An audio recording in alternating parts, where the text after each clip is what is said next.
YouTube, it's Brother Dennis. And as always, I give God all the glory for today. Peace and blessings to you. And today's Tuesday, I think the 28th of January. And a couple of things I just wanted to, touch base with you. So we have, as far as breeding go, first of all, I don't know if I said it or not, but peace and blessings to everybody. I hope everybody's doing well. And so let's update the YouTube channel real quick. The video I made last week, the first video of the year, been doing pretty well. So now we're within less than 50 subscribers to get to 1,000. So I appreciate everybody, subscribing. I'm very grateful for everybody that subscribes and helps us get to our goal of 1,000 and beyond. That's our next reachable goal is 1,000 subscribers, and we're right there. We need like less than 50. So thank you for that. Breeding is going well. I have my breeders in the 3 different sections. It's 5, 4, 5. So 5 pair, 4 pair, 5 pair. So the 5 pair I have in my outside containers or outside pens. They're all sitting on doubles. So there's 10 eggs. The 4 I have in my one section, they're all sitting on doubles, so that's 8 eggs, so that's 18. Now the 5 pair I imported this year, when I imported, but I guess I did import them to my loft from another loft, but the 5 pair that were given to me through the club by Mr. Garland Evans, those 5 pair, only 2 of the hens have laid eggs, and I lost one of the eggs. The one hen, she nested on the floor, and even though I was able to get the bowl under the eggs and everything, one of the eggs actually rolled out the bowl during the night, and it froze and cracked. So I'm anxious about my eggs and the health of them, because most of my eggs were laid before and during this severe cold we had. We had like four days where every night was like in the teens, like every night.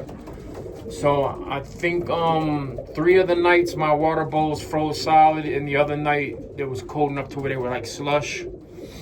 So basically 4 nights below freezing. And as you know, some of the hens, when they lay the first egg, they don't sit on it. They wait to lay the second egg, then they start sitting on the eggs. So let's say hen laid the 1 egg, and then she didn't sit on it, she perched. And that egg sat out all night in that bowl and froze. I don't know if it's going to be viable. I doubt it's going to be fertile or viable or grow, So that's concerning me. Most of the hens, all my hens that have eggs are sitting on them though. So it's just that one period of time, did we lose our eggs or not? Last year the answer was yes. We lost our whole first round. I lost my whole first round of eggs except for like 3 eggs, except for 2 or 3 babies. I lost all of them. So that's the story on that. This weekend I plan on starting the loft fly my young birds. My old bird team. Joe, he started loft flying his. I know he had his out today, and he already got hit by a hawk. So yeah, so that's a concern, because it's been my first year trying to old bird race.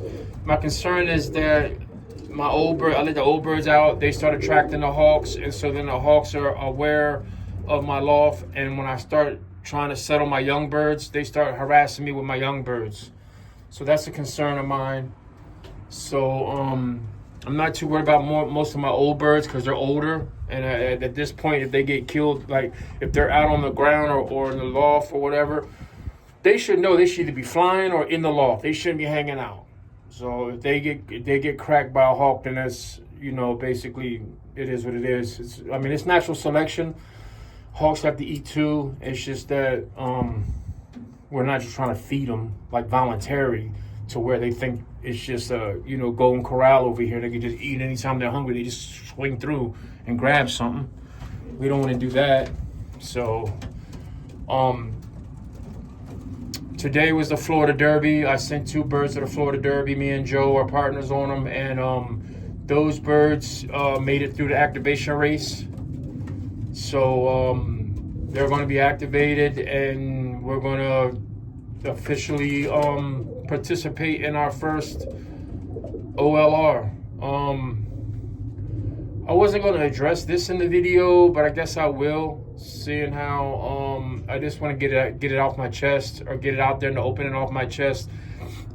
I had a comment the other day. A guy asked me, was like, as a Christian, I think you're wrong. Or he didn't say he thought I was wrong, but he just said that, I guess he was uncomfortable watching my channel in the future, because he felt that me trying to, I don't know how he took it when I was saying that I want to use my YouTube channel to kind of sponsor One Loft Racing. And you have people that have different views. Let's say like this. Just in like the Christian religion, it's like 30 different sects. Like Catholics, Protestants, Baptists, all this Southern Baptist, like even Christians can't agree with Christians. You know what I'm saying? So it's like, the way I view it is my personal relationship with God is my personal relationship, and I try to do what's best for me in my relationship with God. Just like, for example, I'm married to my wife. My wife is strictly no strip club type wife. But some guys, their wife is okay with strip clubs. And I know that's a weird analogy, but that's how your relationship with your wife is your business, right? My relationship with God is how I foresee my relationship with God. Now, some people are trying to say, or this commenter was trying to say, that participating in One Loft Racing is gambling, basically. I don't see it as gambling. My view on it is not gambling, because my view is it's an investment, right? I invest in my birds. I feed them every day. I feed them. I take care of them. I house them. This stuff takes time. This stuff takes money. So there's already a form of investment, right? So it's not like I'm buying a lottery ticket. It's like I'm paying an entrance fee to enter my birds into a competition, right? It's not luck if I win. You could say it's like a tiny bit luck, but whoever has the best bird is going to win. To me, that's not gambling. Gambling would be if I was to show up at the race with no investment in the race and say, like at a horse race, if I just show up at the track and say, you know what, give me $100 on horse 7, and I put $100 on horse 7 with no other investment, that I'm gambling on that horse, because it is what it is. I'm betting, or I'm gambling. Now, even gambling is a different view. I talked to my pastor about this when I was in Maryland, right, for a different subject. And I'll be honest with you, bowling, right? So I like to bowl, and they had these tournaments that you pay the interest fee in. And if you won the tournament, you got the money. Is that gambling? Is the stock market gambling? You invested in a stock, it's either going to go up or down. You really have no control over it. Is that gambling? And when I'm using the word gambling as a sin. I'm using it as sinful. Is that sinful? Is that gambling in a sinful way? Let me explain. There's no crime in having money. There's no sin in having money. The sin comes when you put the love of money over your faith or your relationship with God, and over your family. That's what the pastor told me. When you start making decisions strictly on money decisions, and you disregard God and you disregard your family, that's when you're getting into sinful acts, right? So that's when it becomes wrong, right? In God's eyes, because it's your intentions in your heart. is participating in One Loft Racing a form of sinful gambling? Let me know what you think in the comments. Let me know what you think. I've gave you my perspective on it. For example, let's say I was a bass fisherman and I bought a boat, a bunch of rods, all this and all that. Then they had a bass tournament at the lake. I wanted to enter the bass tournament. Is that gambling? Right? It's a form. It's on luck. Is the fish biting that day? Are you in the right spot at the right time to get the right fish? Did you catch the biggest fish? It's a form of luck in everything, right? Everything could be considered a gamble. But so are you saying to be a righteous Christian, I can't enter a bass tournament, I can't bowl in a bowling tournament, or I can't invest in the stock market, right? I can't participate investing in One Loft Racing. It's okay for me to club race because I'm not winning any money.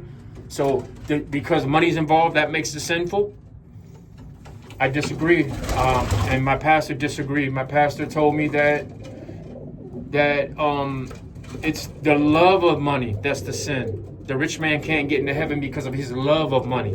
Because when my pigeons are racing on Sunday, right, I'm in church, right? Because we basket our birds on Saturday. So I don't miss church for basketing, right? I don't miss Bible study for pigeon meetings. I don't put pigeons above my relationship with God. I don't miss birthday parties, or I don't put pigeons above my family, my hobby above my family. Right? It's something I like to do. It's something that brings me peace. And yeah, this is investment.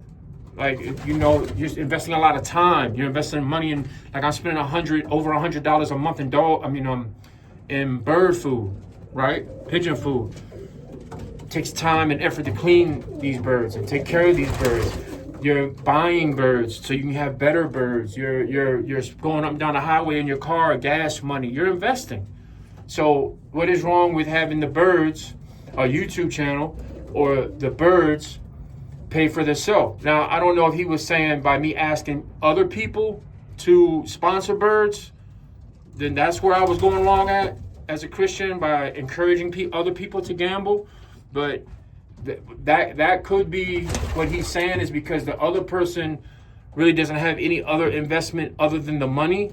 But that still it's a sponsorship. You're not it's like to me it's like the stock market. It's like you're picking what you feel. You have a whole list of lofts. You have, let's say, 25 other breeders you could, and you decide to help or not help, but you decide to sponsor this breeder because you feel he has a better chance of winning, because he's taking his time breeding the right birds together, training the right birds this way, that way, and that like that. So, and another thing, let me say this to all you who are still watching the video. I never claim to be perfect in anything that I do. I do give all the glory to God for everything that I do. But I'm still a man. I'm still flesh. I'm not God. So I make mistakes. I could be totally wrong, and my pastor could be totally wrong about the situation. But I know in my heart, I don't feel it's gambling.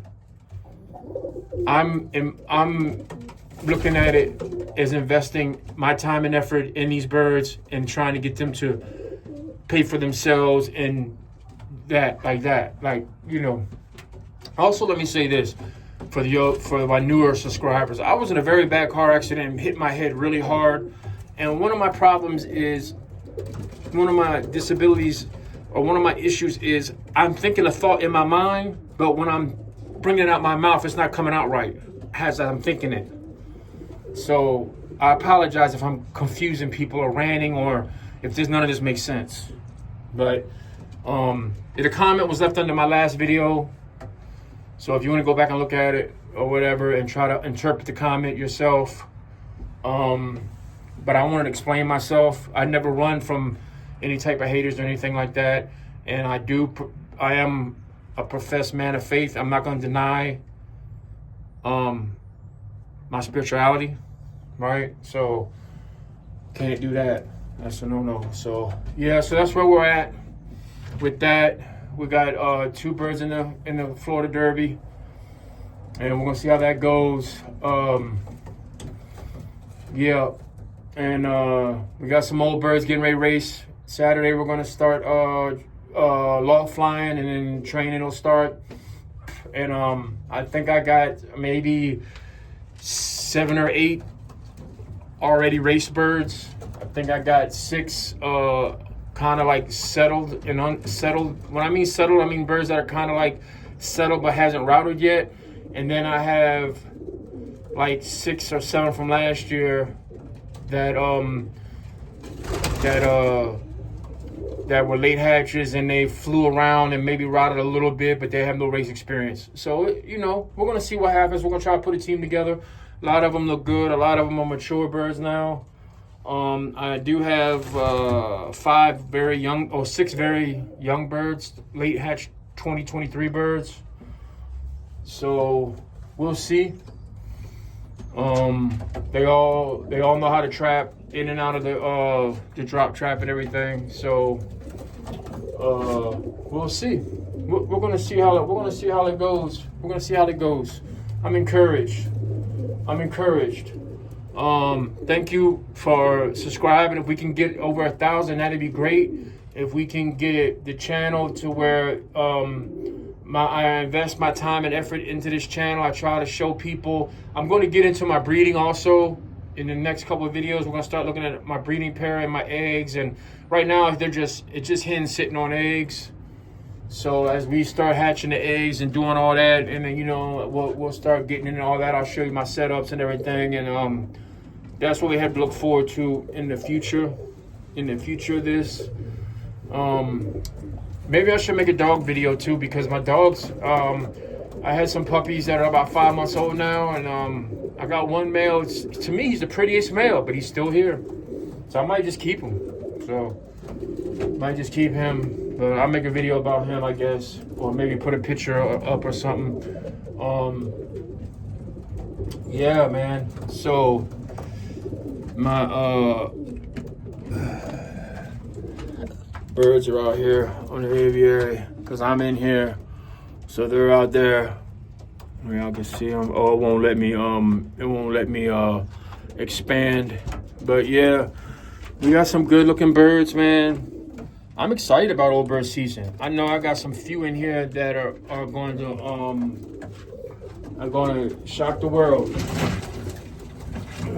I know I got a few in here that might shock the world. Let me show you one of them real quick. So we got this guy, dark check. Another thing, I'm gonna take my inventory this Saturday of all these birds before I let them out. I'm gonna take my inventory, count, get all the band numbers down, because I've been moving some birds around.